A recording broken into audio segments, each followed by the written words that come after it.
కానీ మీరు నన్ను కొట్టే ఒక్కొక్క దెబ్బతో మీరు మీ ఓటమి వైపు ప్రయాణిస్తారని మాత్రం మర్చిపోవద్దు.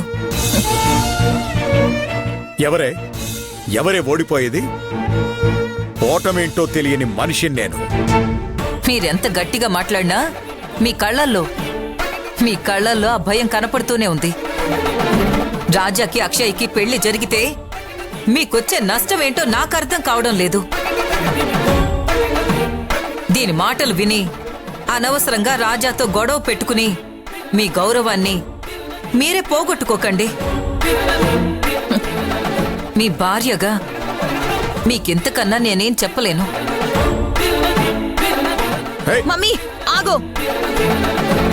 ఏమన్నా మా కంట్లో భయం కనపడుతోందా?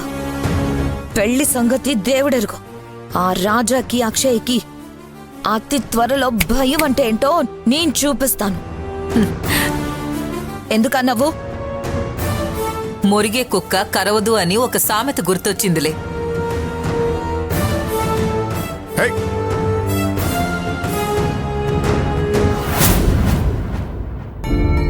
ఒరే సత్యం,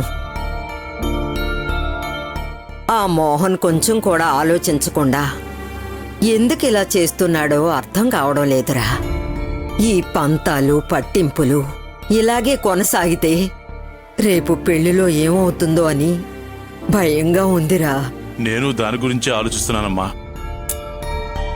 చేసిన వెధవ పనికి వాళ్ళలో కొంచెం కూడా పశ్చాత్తాపం లేకుండా తిరిగి అయిన వాళ్ల మీదే దుమ్మెత్తిపోస్తున్నాడు. ఇక వాడు మారతాడన్న ఆశ నాకు లేదురా. ఇప్పుడు వాడు మారతాడా మారడా అన్నది ముఖ్యం కాదమ్మా.